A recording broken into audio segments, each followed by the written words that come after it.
It's daybreak here on Arise News, and it's time for the press preview. A first look at the newspapers as they come in, and let's start with our sister publication, This Day newspaper. Lots on it this morning. Adebanjo replies, Akande asks him, Tinubu, to explain their sources of wealth. Lists property he disposed to build Lekki home, and how Akande awarded 800 million naira contract for construction of a government house after he lost election. Also, a number of eminent Nigerians, including the former President Goodluck Jonathan, celebrate Buhari at 79. And also, World Bank approves $700 million for new climate resilient projects for Nigeria. And Yari at Media Summit tells the true story of how the APC was formed. That's This Day newspaper today. And the Guardian newspaper leads with the story, concerns as hope dims for amended electoral bill. President Buhari departs Abuja for Turkey-Africa summit, returns on deadline day as lawmakers proceed on Yuletide recess. Turkey trip stalls National Assembly leaders' last effort to save amended bill. And leading photo on the Guardian newspaper, the representative of the Chief Justice of Nigeria, some other chief judges of the Federation during the 2021-2022 Special Legal Year Court session at the Federal High Court in Abuja. More headlines on the Guardian newspaper. Nigeria at war as SBM report reveals. 964 security agents, 3,071 non-state actors killed in 1 year. And the Northern Elders Middle Belt Forum slam President Buhari, say Nigeria a failed state at war. That's the Guardian this morning. The front page of The Nation, conflicting orders, NJC bars 3 judges from promotion. Right above that, 400 billion naira census budget divides senators, and the UK resumes visa application processing. That's on page 6. The Punch this morning, AGF writes, Buhari says mandatory direct primaries will cause confusion. Malami's office sent in position 2 weeks ago says Ministry of Justice source, constitutions of parties stipulate direct or indirect amendment will be difficult. Also, federal government warns Nigerians as COVID-19 cases rise by 630% in 10 days. And the FAAN suspends workers as car confronts a landing plane on a Lagos airport runway. That's the Punch this morning. Some international papers, beginning with The Independent, and as usual, Boris Johnson makes the front page as the Prime Minister joined Downing Street officials for a party at number 10 during the first COVID lockdown. Apparently, the Prime Minister was telling one attendee they deserved a drink for beating back the virus. In The Guardian, Sunak forced to return to UK for crisis talks amid Omicron surge. And the Financial Times, Bank of England bows to inflation and wage pressure by lifting interest rates. First increase in over 3 years. Omicron still a wild card. And also gate closing, France acts to stem Omicron. That's the news that British travellers have been in effect banned from entering France unless they have a compulsory reason. And for the press preview, let's bring in Emmanuel Bello, who is in our offside studio this morning. Emmanuel, good morning. Good to have you on Daybreak. And we'll start with This Day newspaper as former President Jonathan, the House Senate Presidents Lawan Gbajabiamila and Lagos State Governor and others are celebrating President Buhari at 79. A fun fact, President Buhari and Pope Francis are birthday mates. I didn't know that, just found out this morning. And meanwhile, the president seems to be on a world tour in the past couple of weeks. He's been to at least 8 cities internationally in the past 13 weeks. The Guardian newspaper is saying he's now on his way to Turkey for the Turkey-Africa summit. And there's now concerns as hopes dim for the amended electoral bill. President Buhari is expected to be back on the deadline day. Emmanuel, what are your thoughts? Good morning. Thank God it's Friday, like we say here on Fridays. It's the weekender, and we are ending the week with the president and all eyes on him. All the newspaper focus on him, what he's saying, what he's not saying, his age, his birthday, and certainly his trips. And you're right, yes. Excuse me. There's that consideration of what he is going to do with the bill that is before him, and he's going to be back here almost on the deadline itself to see whether he's going to sign it. But of course, the signs are there already. Like Guardian newspaper reporting that there are ominous signs that that bill probably will not enjoy the president's support. Another telling sign that something is not right is that the president has traveled rather than stay back here to deal with the crisis of the bill. But some people say it's nothing. Assenting to the bill is just a few minutes a thing, and then it's done. So many things about the president, but today we see people, elogizing the president, saying beautiful things about him. Surprisingly, it is President Jonathan too, who says some real beautiful things about the president. So many people having things to say about him, calling him a hero. So many beautiful things said to someone. I mean, it's his birthday. People hardly say anything bad about anyone on his birthday. So I guess the president is enjoying that ride. But in between there, you have the president's critics talking about those trips that you just spoke about, those jetting out. People saying, why should he even travel to Turkey when he is supposed to actually go to the north?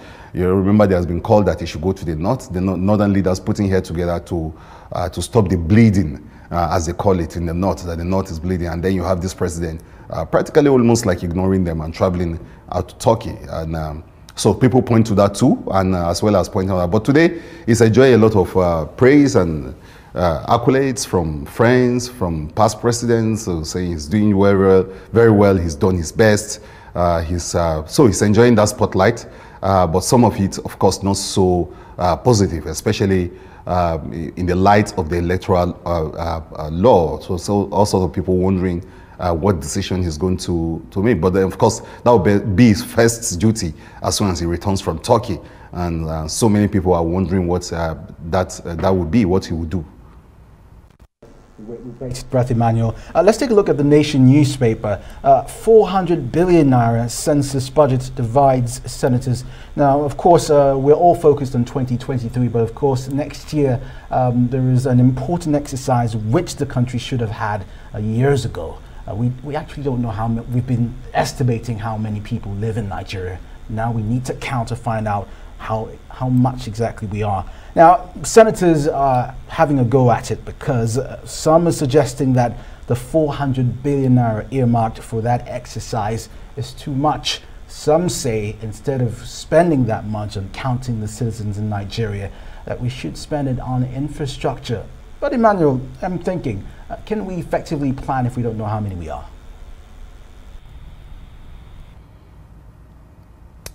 Well, that's a very interesting angle to the drama. But of course, we need the census. I think that's what we can all agree on. I mean, while the bicker about the amounts and how much has been voted for it, there are people who say that our planning has been without data, and that's very important. In fact, that's at the heart of the matter. You have all these plannings going on, all these budgets going on, and you don't even know the number of people you are planning for.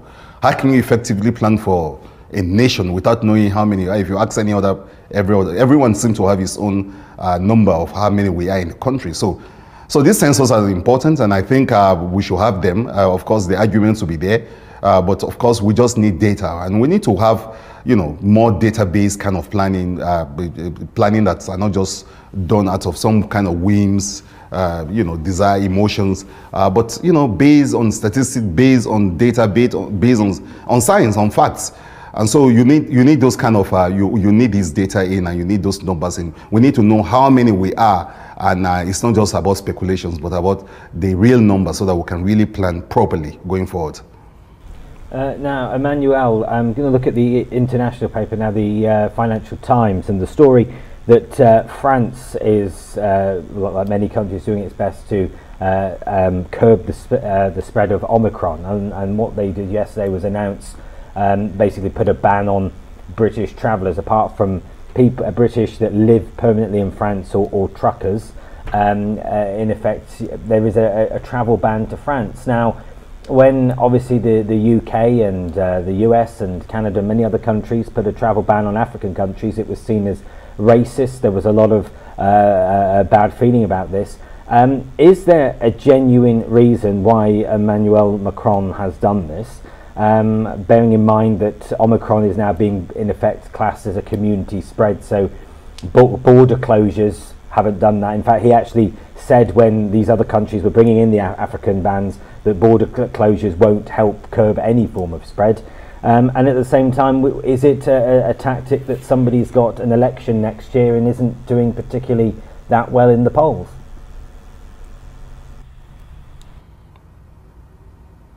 Well, sadly, yes. So, like we said yesterday, the whole crisis, the COVID crisis, especially with the Omicron variant, has actually run into politics and also international diplomacy and the crisis between world leaders, and of course, and they're using it as a weapon now for all sorts of things. Some trying to use it to show up their image, that they're tough on the virus, and they're taking tough measures, and of course, others using it to actually show up their sagging ratings in in the polls.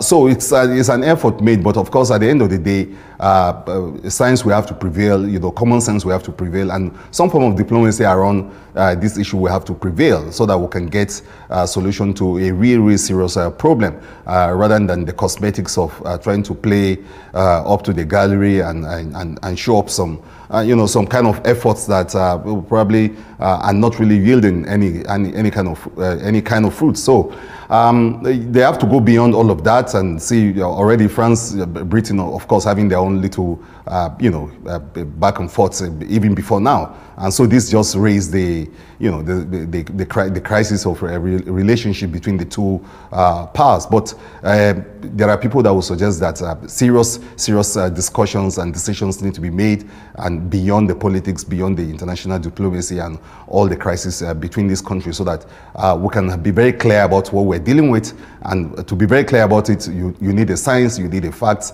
not the emotions or even the fights that are going on. So these are some of the challenges before world leaders, and the seriousness with which they're showing, beyond playing to the gallery, beyond just showing up and saying that we're doing the tough job. They need to do the real job. They take the real decisions that will deal with the crisis.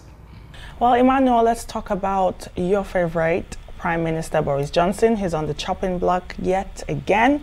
The Independent says Boris Johnson joined number 10 party in first lockdown. I remember Boris Johnson talking about when that video was released of one of his staffers speaking of the party they had. He said he didn't know if there was a party, and now they're saying he joined one of the parties in Downing Street on 15th May last year. And now everyone is having a go at Boris Johnson. But in the UK, everyone has been flouting the rules of the lockdown rules, wearing of masks. There's been protests of people saying they don't want to wear masks. No one wants to wear a mask in England. However, they have lots of cases. The UK is on top 5 most affected countries with COVID-19, and they're expecting up to 1 million cases of COVID-19 by the end of December. So now, what it really boils down to, Emmanuel, isn't it like individual responsibility going forward in order to protect public health? Well, there's that, but then of course, I think what these tabloids and all these stories are doing is also keeping the leaders, honest, keeping them honest on the subject, and saying that you have to live, lead by personal examples. So these are what these stories are saying, that you say you don't see is the crisis of what the leaders or leadership like to do, which is say one thing in the open and do another thing in private. And in between that, you have the media putting its beam, putting its light on it, beaming its searchlight on it, and saying, look, you have to be honest about what you're claiming to do, and we need personal examples. So they've stayed on this story again and again to say that, look, the Prime Minister was not entirely truthful, and then this question is integrity. This isn't question is leadership going forward, and a lot of people wondering whether the Prime Minister will actually take the work that is asking everyone to take. So these are the sort of things that we should be doing in the media, keeping them honest and asking them to lead by examples. Thank you for your honest take, Emmanuel.